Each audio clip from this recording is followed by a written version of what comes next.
Just give me a little bit of peace, steady job and some food to eat. Just give me a little bit of peace, steady job and some food to eat. What up, Phantom Loke? What's cracking? Nothing much, homeboy. How you been since we last talked, man? I've been doing good, man. I've been doing good. And yourself? Cool. Can't complain. How's Swift and Avenue Trade doing over there? They doing good. They doing good. Cool. Tell me I said what up. Yeah, I'll tell them. Well, yeah, man, before we get started, remind everybody what set you're from. You know what I'm saying? It's your Loke, Phantom Loke. On 30 Avenue Crip. You know what I'm saying? West Side Crip shit. Like, Capital City chapter. You know what I'm saying? DMV chapter, you know what I'm saying? Were you born in the DMV area? Yeah, I was born in Shady Grove Hospital, you know. Grew up like around, you know what I'm saying? Grew up around Davisburg, Western Park section. You know, that's the same neighborhood, just so you know, where dude Logic is from, by the way. I don't know if you heard of Logic, but that's where he's from. Great MC. But I moved, you know what I'm saying? But after that, I moved around a couple places, you know. I've been moving around, but basically Montgomery County area. Cool. So, yeah, I grew up here. Basically all my life. Okay. And give everybody an idea of what your upbringing was like. You know, was your mom around, pops around? Yeah, they was both around. You know what I'm saying? Good parents. You know what I'm saying? I love them dearly. You know, they done so much. You know what I'm saying? They go far beyond than any parent died. So, like, you know what I'm saying? Like, there's good parents out there. You know what I'm saying? But them two, they went up and beyond than anybody I ever known in my entire life. You know, like, I wouldn't be the man that I am today if it wasn't for them. Even though I made, like, you know what I'm saying, my personal life choices, but just because, like, with my morals and, like, just the way I carry myself as a young man should, I wouldn't have done it without my moms and my dad, you know. Okay. Did you have any older family members that banged or anything like that before you jumped off the porch?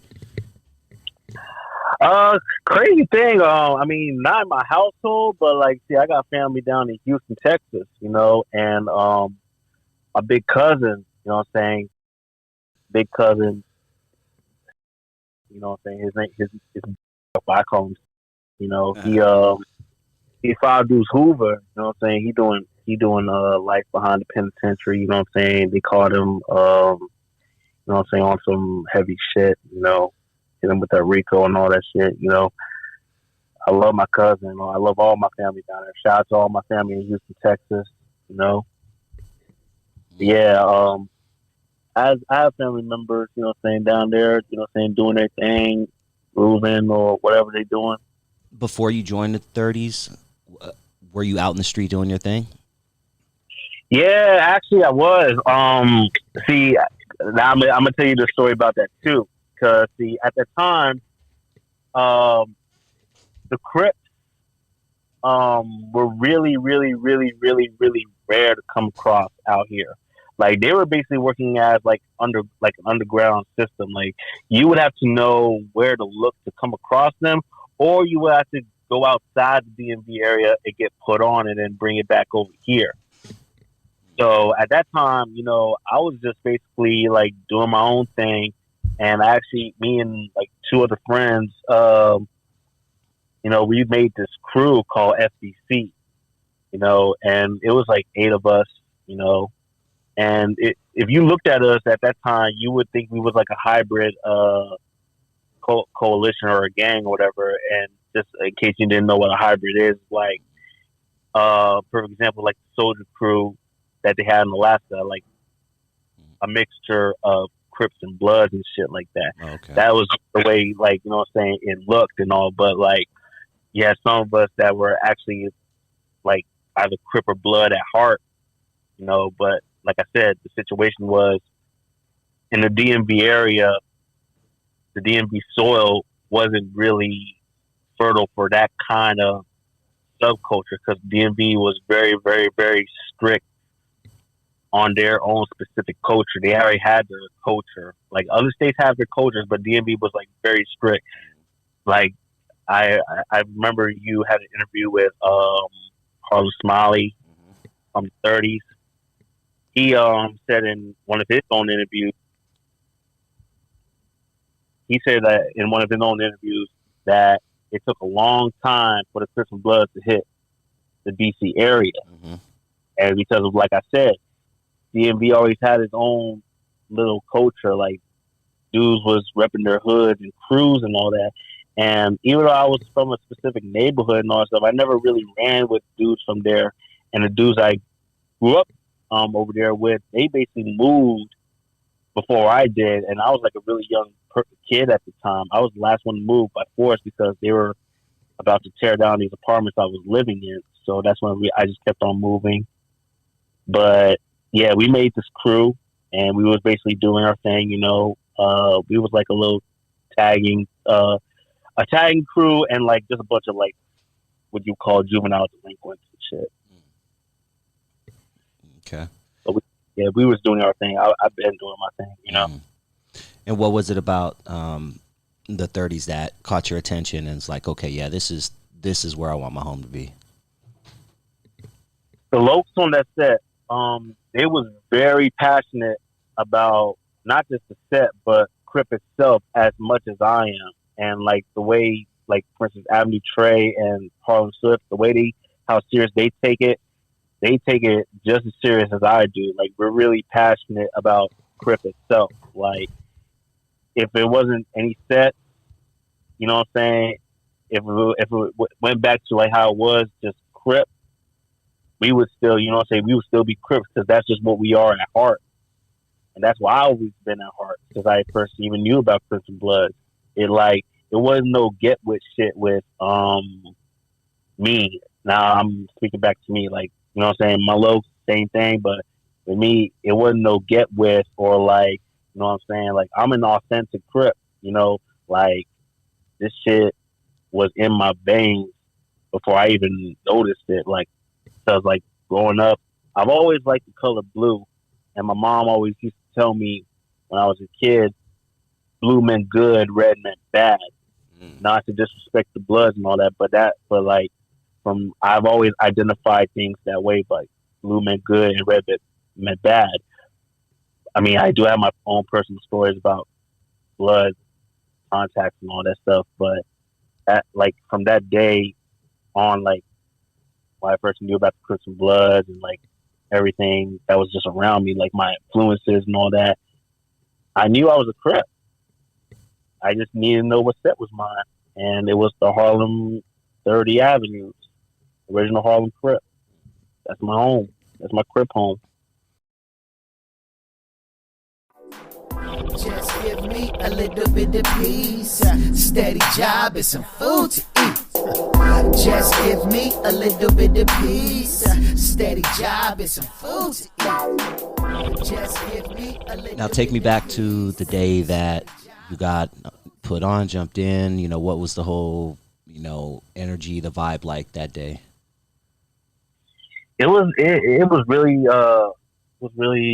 natural. Like, it was like, you know, it was basically like, you've been called for this, but this is the day that you're chosen. This is your time.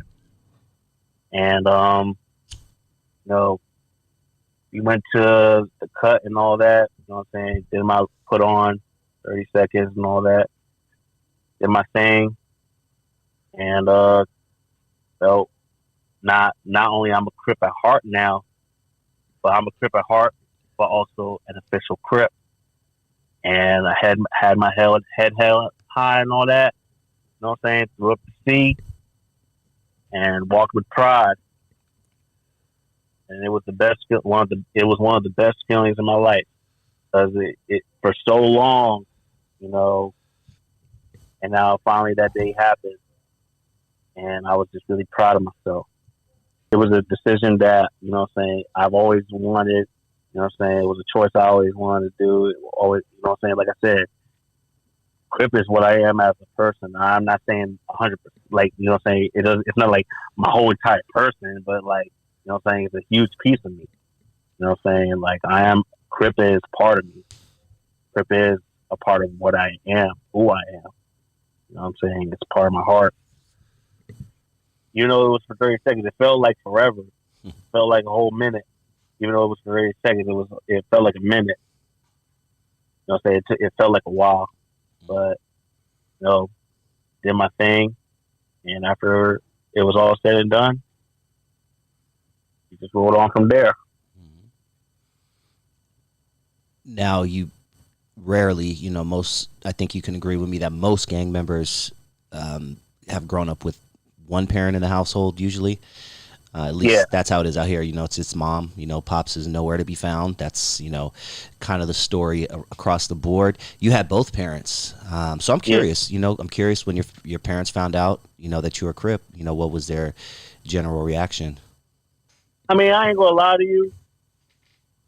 They knew in the back of their head, you know, like it was eventually going to happen because, like, just the way I was, like, as a kid. And not only that, just like family members, even outside, like I said, like they knew that I was Crip, you know what I'm saying, at heart. You know, like they knew in the back of their head, you know what I'm saying. They just was like, you know, you're passionate about this. Just make sure you don't, just make sure you watch yourself and make sure you do the right thing at the end of the day.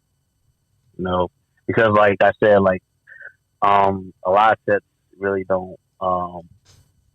A lot of sets don't really operate the same way, you know. And the way my set operates, you know, is like we're really on a whole different type of timing from a lot of people. So, I mean, like a lot of sets, like we're really trying to be productive in our shit. You know what I'm saying? We're really trying to give back. We plan every day how we're going to give back to our families and loved ones, and eventually our communities. When were you most active? You know, what ages did you say it was really on and popping with you? With me, I would say like I was like really active out there like around 15, definitely 15. Mm-hmm. At that time, I was just a wild ass dude. You know, I was just like buck wild. I was just like I was like an instigator, and I was like starting fights in school and all that. But it wasn't like towards Bloods or anything like that. At first, it was like, in fact, not at all. But I was really starting fights with these racist white dudes that went to school with me in middle school and all that. It's kind of crazy because, you know, where we are is a very diverse area, and the fact that we still have racists that go to school with us, you know what I'm saying? We're surrounded by a whole bunch of races. It's just like mind blowing, you know? Yeah, I had a race riot in my school too, in 9th grade, man. Yeah, the 9th grade. Mm-hmm. Yeah, that was the grade I was in when I was like really, you know what I'm saying, just being all like doing my thing, you know. But that was when I was like that was when I was in that crew I was mentioning. Okay. What happened was, you know, disloyalty, you know, the usual thing, disloyalty, you know what I'm saying, the backstabbing and all that. So I did my own thing on my own, and just how it went. What's the gang culture like now in 2021 in the DMV? We talked about this in the last episode with you, Trey, and Swift, where I got a comment in my comments. Man, there ain't no Crips and Bloods in Washington D.C. There ain't no Crips and Blood. What's the gang? What's the culture like? What's you know? Do you see gangs growing? Do you see a growing presence? Like, talk to me about what's going on in 2021 now. I'm gonna tell you like this. First of all, to that comment, ha! I'm about to tell you. I'm about to tell you how it is right now. A lot of shit that's been on the ground, all that's happening now is that it's finally coming into the light. You know what I'm saying? Like I said, it took a long time for it to really hit, but now it's really hitting here. You know, like we're now like officially getting our start. To be honest with you, because before, like I said, you had people that was going out of town and bringing it back, or they just know where to look at. Like you had very, very, very, very few sets out here, you know. Other than that, you had people that were just like, you know, saying that looked similar into that, but they were just repping their little crew or all that. But now the actual shit is happening. And before that, even around that same time back in the day, there were Crips out here and shit, but they were real. To be honest with you, like some of them were doing that 8-ball. You know, some of them were doing that 8-ball. Like I'm talking about, like explain that again, yeah, just for the people out there. I'm talking about Robin. Some of them were doing that 8-ball, which is basically like when the Crips and the GDs, you know what I'm saying, put their signs together. You know what I'm saying? The Crips was representing the 6-point star and all that. You know, Crips like me and, like, you know what I'm saying, Crips that are tapped into the land and all that. You know, we say those Crips are either misguided or we just call them straight up GDs. Because, you know what I'm saying, Crips never rep the stars or anything like that. We always identified ourselves with the line and the turf that we push in and all that. We never identified with the star. You know, that like, I remember a Blood actually told me about that. This was back when I was in high school too. A Blood told me about the star, and he was like involved in said that was out in New York or whatever. But he told me about the star, and I was like, "What is that?" And he basically explained to me what it was, and I was like, "I've never heard that shit in my entire life." Because like I was always like me.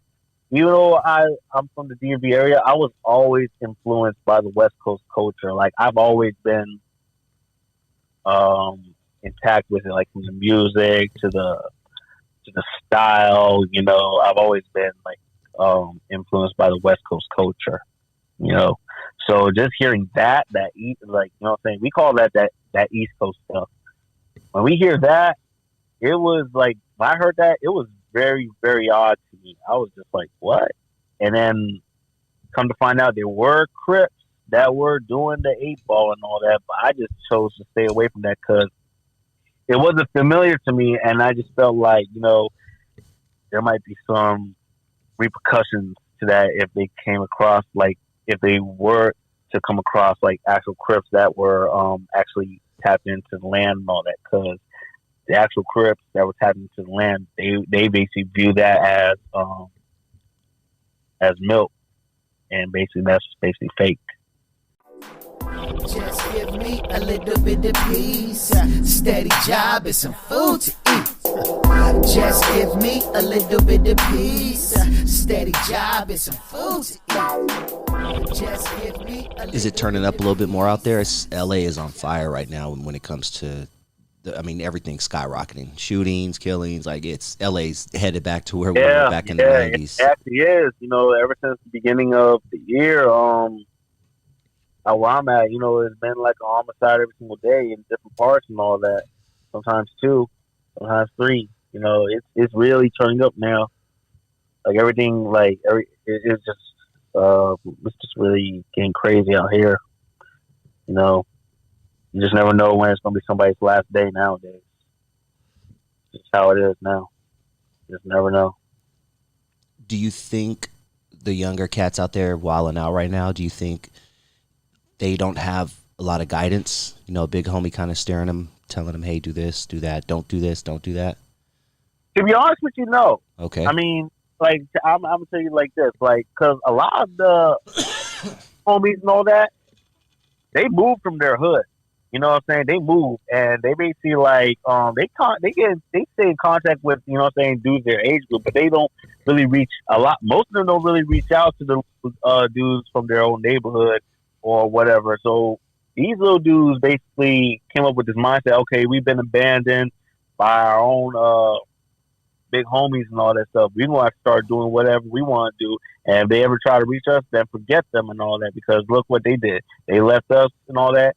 And the ones that do have, you know what I'm saying, big homies to tell them something, it's like going one ear and out the other, because they've been watching too much drill scene, that's CRlP. You know what I'm saying? That was a huge influence out here too, like along with like other states. But like, I remember. Really? Okay. Did we ever talk about the drill scene? Have we talked about that yet? I'm just curious. Out of the couple of conversations we had, we kind of did. We kind of did. Yeah, I would love to touch on that a little bit more. But go ahead, keep going. But yeah, like especially like where I'm from and all that, like people really started acting like they were actually from CRlP. That's why I said, and like I think it was like the very first interview. If you was to take these guys, these same dudes, and take them to the actual Chirac, they would not even last, not even a full day. Yeah. You know, so they're at Chirac. You know, it's actually the real deal, and you really don't know like how the politics and like how shit really goes down out there and all that. Like, see, my lokes now. I'm talking about that to the Crip culture. See, my lokes actually, some of them actually went to LA and tapped in with the people that they need tapped into and all that, and they got their own hands-on experience. You know, so they know what it's like out there. Like my local Avenue Trey, he just went to LA like a month or two ago, and you know, so he came back. You know, so he be making trips out there and all that, doing this thing. You know, and like, you know what I'm saying, niggas know what it's like out there. You know what I'm saying? I might even take a trip out there myself, because I've always wanted to go to LA. Ever since I was a kid. It's cheap right now, homie. You might as well come right. You could probably get a flight for $50-$60, to be honest with you. Now, is that on Spirit or is that on another airline? For real, right? Dead ass airline, kill a nigga airline or some shit. Mm-hmm. Nah, but yeah, no. Whenever you do come out here, man, set a day aside where I can show you around, smoke out with you, chill, take you to the nice parts of LA. I ain't gonna take you to the hood and shit. I'll take you to the beach and shit like that. Oh, for sure. Cool. Hey, yeah, tell Avenue Trey the same thing though, dog. Since he does come out here, man, tell him to hit me up if he ever comes out here. Yeah, no problem. Cool. Well, shit, let's keep going, man. Did we talk about Block Boy last time? Nah. Okay. Now that story is actually kind of blurred to me. I know. I don't even know. Okay, let me kind of explain it to you, and then I'm gonna explain it to my audience who aren't familiar. You know, this was a few months back, but it's still kind of one of those stories that just is still lingering out here in LA. But Block Boy was a dude on Instagram who had a hell of a following, a lot of followers. I followed him about a month before his death, but he would go from hood to hood. He would go to, let's say, the Hoovers, and he would hop out of his car, record himself saying, you know, F your hood, blah, blah, blah, spit on their graffiti, stuff like that. Hop in his car, go to Nickerson Gardens, do the same thing, hop in his car, go to Long Beach, you know, Crip hood.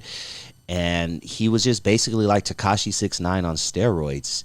But long story short, about December of this, past year, he was found shot in his car in Lakewood, California, which is 99% just a nice area, Mayberry area. Just fucking, it's a nice area. I wanted to buy a house there. I couldn't because it was just too expensive. But long story short, somebody caught him slipping. But yeah, now that you kind of know the full story, what are your thoughts on that dude? Do these dudes really think they could just go in other people's neighborhoods and just disrespect it like that and think there ain't going to be no repercussions? See, that's what that cloud chasing gets you. I mean, you know what I'm saying? Like, I'm sorry for what happened to you, but, like, it's common sense. Like, you can't just go in other people's neighborhoods and do that and don't think, like, you know what I'm saying, one day one of these dudes is going to catch you slipping. You know? Like, it's going to happen one way or another. It might be the next day. It might be next month. It might be next year. But somebody's going to catch you slipping. We even, I think DMV even got a dude that's doing that out here for real. I don't know if he's from out here. Wow. I don't know if he's from out here or if he's from somewhere else, but he's basically going to DC hoods doing that shit too. You know? Wow. That's all clout chasing, but like I said, what does that clout chasing get you? Mm-hmm. Early grave, homie.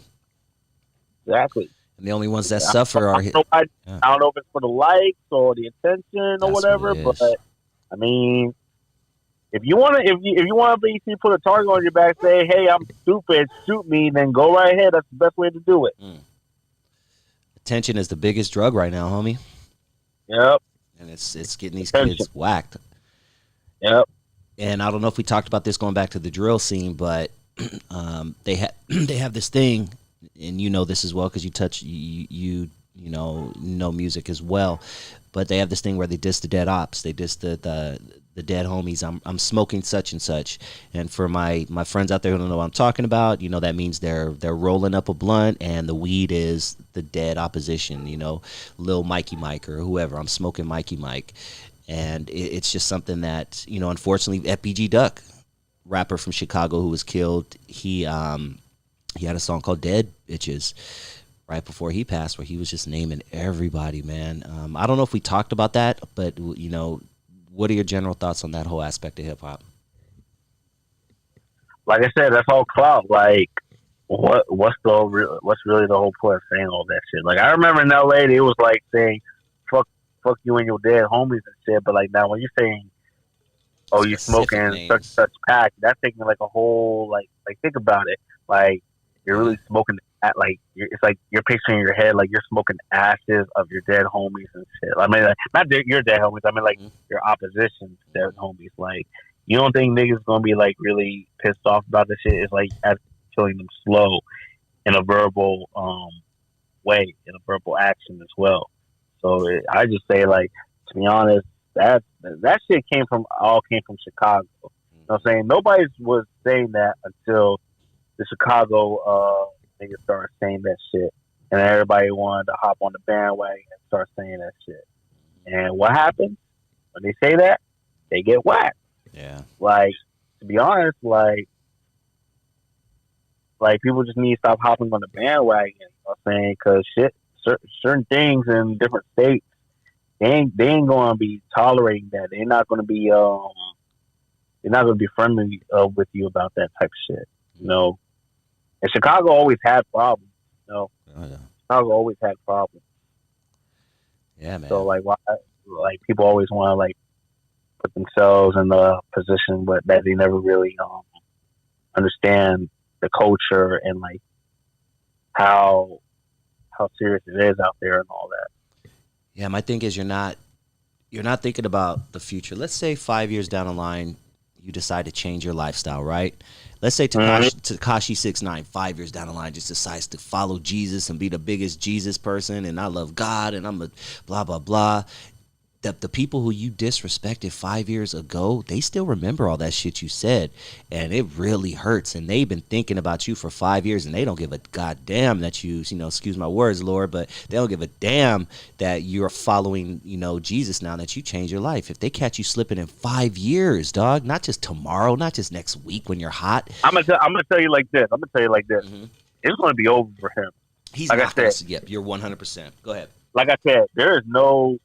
In my world, and you know what I'm saying, in my view, there is no expiration on disrespect, especially the type of disrespect he did. Like, there it is. Once you snitch, you know what I'm saying, it's not gonna like just go away or vanish or like being brushed under the rug or anything like that. Niggas gonna, like, true niggas, you know what I'm saying, they're gonna remember that shit, and then when they see you, they're gonna do what they gotta do. You know what I'm saying? You put yourself on the platter as a filet mignon wrap. All right, well, niggas about to take your order. That's just how it is. And like I said before, when you become part of this, when you get into this element, you know what I'm saying, and then like when you become Crip, Blood, GD, Vice Lord, whatever gang you decide to be. And even not even just like, you know what I'm saying, like any of those gangs. Like, it could just be your own little clique, or it could be like, you know what I'm saying, you're on your little own individual like trap and shit. But the number one rule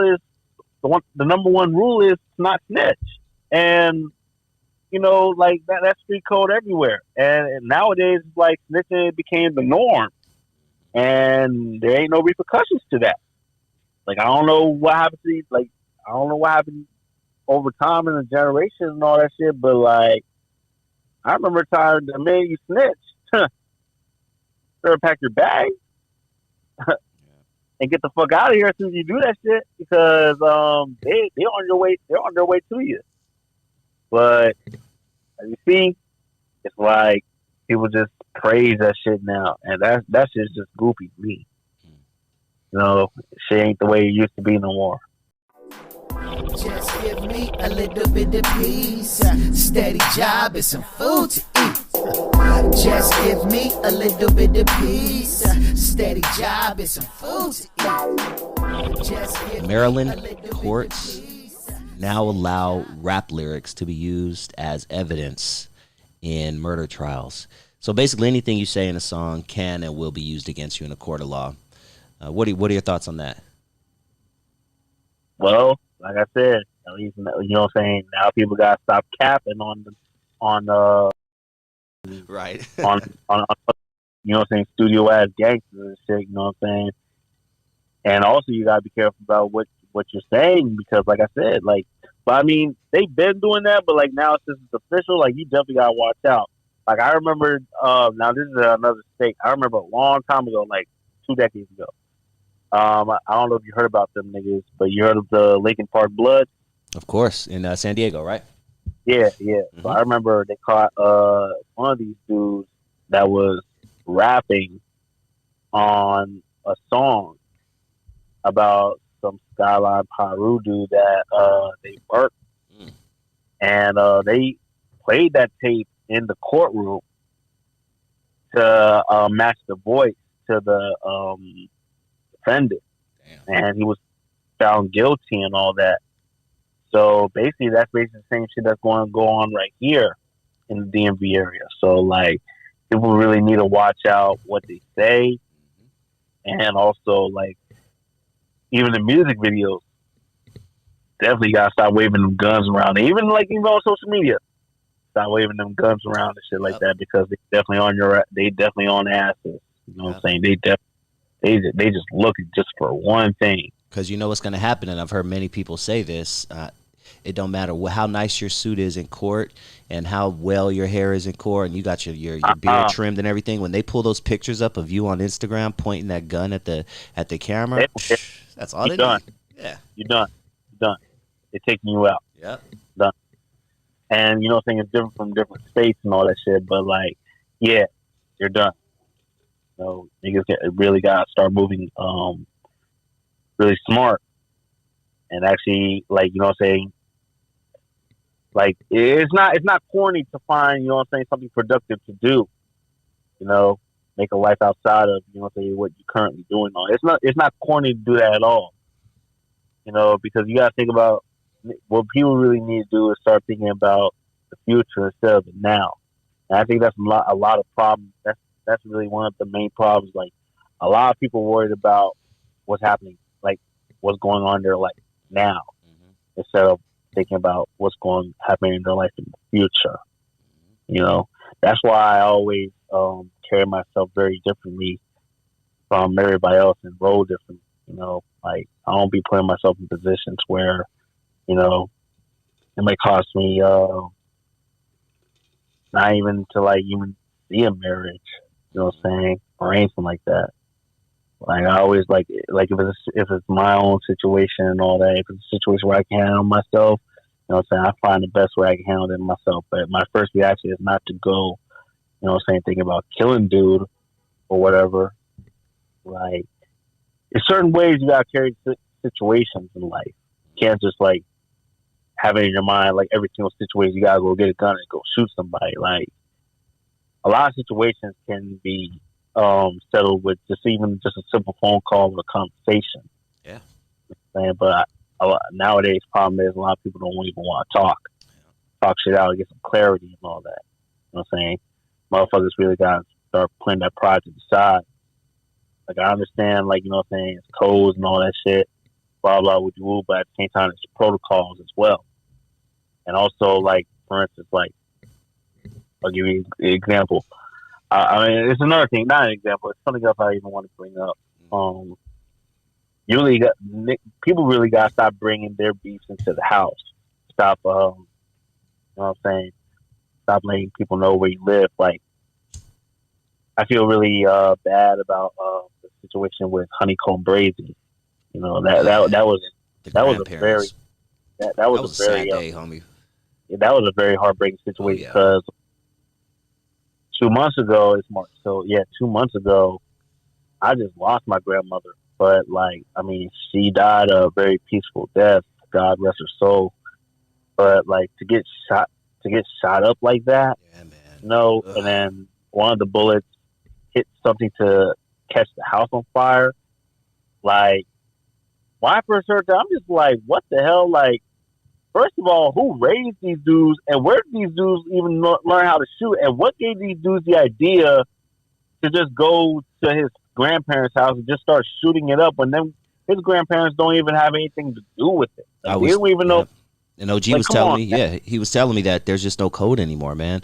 20, 30 years ago, you wouldn't have done something like that. Yeah, you know, people be telling me that all the time, but, like, you know what I'm saying? I always have my head, like, you know, oh, I wish it was how it was back in the day and all that, but, you know, ain't those days no more. Yeah. Like, some people even say, like, make comparisons, like, it's going back to the way it was, like, back in the 90s. Oh, but 91, 92, 93. But here's the thing. But here's the difference, though. In the 90s, there was still rules. In the 90s, there was still code. Right. Now it's like the 90s, but without no codes or rules. It's just basically like a free-for-all. It's like anything goes. Even babies.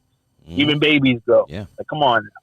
Like, I don't know if we'd be making up these rules and all that stuff, but that shit corny as fuck. And on top of that, that shit is just, I don't know. Like, it's just really, really, really fucked up.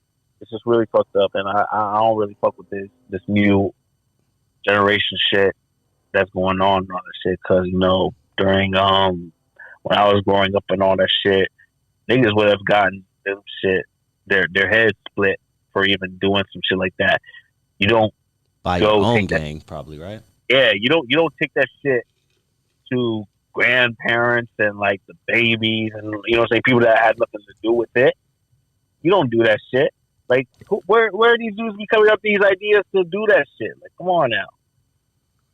Yeah, and OG was very specific with me. Just a few shows back, he said that, you know, back in the day when he was coming up, he's probably like 50 or so. He was like, you know, if you're walking through the mall and in the opposite direction, you know, a guy from the enemy, you know, hood is walking towards you. He has his baby, he has his wife or whatever. You give him a pass. You look at him like, you know, I could have got you, right? But you give him a pass. You know, nowadays in 2021, they're shooting the baby, they're shooting the fucking wife, they're shooting the dude who works at Foot Locker. I mean, it's just crazy. Man, I'm gonna tell you this story right now. I'm gonna tell you this story that happened a couple months ago. So I was at this convenience store, right? And no names though, obviously. Nah, I ain't gonna name. Definitely no names. And this blood dude came in, and he was looking at me like all hostile and all that stuff, and I was looking back at him. But, you know what I'm saying, like, we could have threw down in there and all that stuff, but you know why I didn't throw down? It was with his lady. And it's not his wife. It was obviously his girl. But I'm just like, okay, his girlfriend doesn't have anything to do with this, so why should I, you know what I'm saying, jump on fool? So I had in my head, like, you know what, I'm just going to get full pass, but, you know what I'm saying, like, it'll be another day where we'll settle the situation, wherever animosity he had towards me and all that shit. And obviously it's because I'm a Crip, you know what I'm saying? But my thing is, like, any other dude, they would have, like, did what they wanted to do, you know what I'm saying? Girlfriend got it too, blah, blah, woo, and all that. But I ain't that type of dude. Like, if you're with, you know what I'm saying, with your parents, your moms, your girl, your child, whatever, man, that shit giving you I'm just going on about your business, man. Yeah, man. You know what I'm saying? Plus I'm at the age where I ain't even got time for that shit. You know what I'm saying? Like, I'm trying to better myself as a person, but I mean, don't get it wrong. I'm gonna do what I gotta do. I'm gonna do what I gotta do if you bring it to me. You know, because at the end of the day, I love my life and I love my loved ones' life. I love, you know what I'm saying, the genuine people that's in my life. You know what I'm saying? I wouldn't let anything happen to them and all that. But all that shit just for, trying to make a name for yourself and trying to, you know what I'm saying, seem like you're the biggest, baddest dude around and all that stuff, man, I ain't got time for that shit, man. You know, people are on bigger, better things in life. People trying to, like, you know what I'm saying, do what they gotta do, go to the future and all that.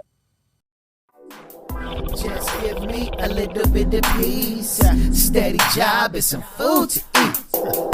Just give me a little bit of peace, steady job and some food to eat. Just give me a little. So you were talking about, I guess, one of the real reasons why you decided to join the gang. Majority of the DMV area, you know, people are related to one another out here. You know, like their relative, family. You know what I'm saying? Like I said, a lot of people, you know what I'm saying, mainly represent their hoods. You know what I'm saying? These little cliques and all that stuff. But like with the hood thing, it's mainly through family. You know, like, you know, you see family gatherings. You know what I'm saying? So like, you have some hoods out here that are just all family. You know, and me, even though I'm from out here, I was always like an outcast. You know, especially like, you know, because like I ain't got no relatives or bloodline traced back around like Maryland area. Like all my family down south, out Mississippi, Houston, and on my mom's side, it's across the ocean, literally. So, you know, I grew up as an only child, never really had no siblings or anything like that that lived with me. And one thing about like gangs in general is like, you know, it's like the sense of that kind of family that others have out here that you don't, you know. And then with like the whole Crip thing, not only it reflects me as a person, you know, but like when I got in contact with the set, you know, and seeing that these individuals and all, they were in many ways like different individuals was like a different personality of me, you know. But one thing about all of us is that we're really passionate about this culture, this Crippin', you know. And that's how I knew that this set, that's another reason why I knew that this set, Harlem 30 Avenue Crip, OHAC, I should say. You know what I'm saying? That's the Crip home for me. I'm with a set of individuals that are in some ways or many ways just like me, you know.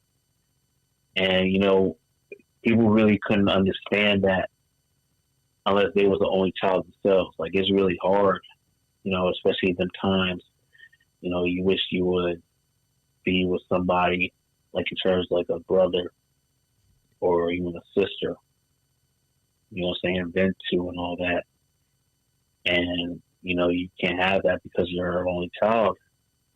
But a lot of people out here, I notice, are very, not trying to bash, but what I know is that a lot of people out here are really ungrateful to have siblings. And I always tell them, I really wish I had what you have in terms of like families and siblings and all that, because, you know, I mean, that's not going to make me not be a Crip, because like I said, that's where I am at heart. But like, you know, that family thing, that's really like, that's something that I wish that almost every only child wish they had, because they would never experience being an only child. You would get a whole lot of things you would not be able to experience, you know, and you just feel like you're just out of place.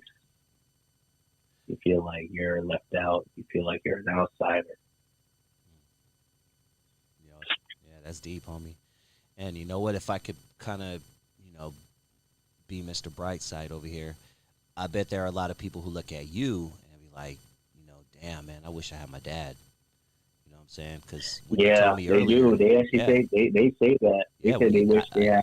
I didn't have a dad, homie. I had to learn a lot of shit from my friends and just the wrong way and just, you know, and to hear somebody who had a pops, it's like you're like a unicorn in the hood, like really, you know what I'm saying? Which is so just the way you feel about, you know, not having siblings, and I appreciate you sharing that. You know, just think that you, on the flip side, you have a father and you had a father, because man, like 70% of us didn't, dog.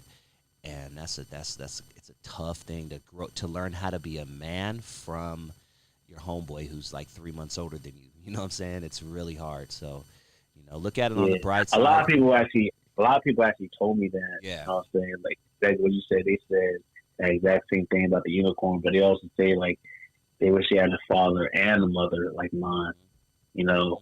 And I understand that, you know. I definitely understand that. You have anything you want to promote? Now the floor is yours, homie. Not really. I mean, I just want to say, you know, people really got to start, like, thinking about, like, stop. They got to stop. First of all, they got to stop letting motherfuckers say, okay, we're going to go do this, do that, blah, blah, and not know, like, you know what I'm saying? Well, there's a baby in there and all that, you know what I'm saying? Like, because, like, think about it. What does a baby have to do with, like, a baby is just born. The baby is just learning what the world is like, and then all of a sudden it comes to a very gruesome end because a bullet. Like, it's really ridiculous. Or And the opposite. You're 70 years old and you think you lived your life, and you know you're enjoying your last few years of your life, and somebody comes and shoots your house up, and your house catches on fire. Exactly. Like it's a really messed up world that we live in now. Like, I always, you know what I'm saying, I always be like, man, I wish it could go back to the way it was, like, when I was, like, you know what I'm saying, born, or, like, coming up and all that stuff. But them days is gone, you know. And I just be like, I just be doing what I gotta do, you know what I'm saying. Like, I'm just trying to make this money, trying to better myself as a person, you know, be a better Crip every day and all that, you know. Actually, I always been, like, living by what it actually stands for, community revolution and progress. But now it's taking a new term, community restoration and progress. I'm actually trying to do, you know what I'm saying, I'm trying to do good for myself, my household. I'm trying to do good, you know what I'm saying, for my loved ones, my community, you know. Like, but it's not going to happen all in one day, you know. I just got, you know what I'm saying, it's going to take a while, but I'm actually going to be the individual to actually do something. You know, I'm not just saying it. Like, I'm actually going to do something. You know, because people always be like, oh, I'm going to come back to the neighborhood, you know what I'm saying, do this, do that, blah, blah, we'll do it, but they never come back to it. You know, I understand, you know what I'm saying, Nipsey Hussle, you know what I'm saying, Nipsey did the same thing, and, you know what I'm saying, Nipsey Hussles killed, out there. He got killed by someone that, you know what I'm saying, he actually was, like, you know what I'm saying, privately fed this doing all that shit. But that's why, you know what I'm saying, when you just gotta roll differently when you start seeing progress in your life. That doesn't mean abandon where you're from, or, you know what I'm saying, but you just gotta roll cautiously, because not everybody is going to see you the same way when you come back, or not everybody is going to be your homeboy or whatever when you come back to your old stomping grounds. You know, it's just a certain way you gotta maneuver. It wasn't like that a long time ago, but over decades, shit just got watered down. Now it's like you can't even trust nobody. It's sad, but that's just the way it is. Can I give a few shout outs too? Please do. Floor is yours, dog. Shout out to my sick cousin. You know what I'm saying? Hold your head up. Keep grooving in there, 5 Deuce Way. You know what I'm saying? Shout out to the 4 Trades. You know what I'm saying? 430 unit. You know, shout out to the 6 Deuce Diamonds. You know what I'm saying? Shout out to all the true, real Crips, and even true blood doing their thing. You know, ain't no hater around here. Ain't no hate in these parts. No hate.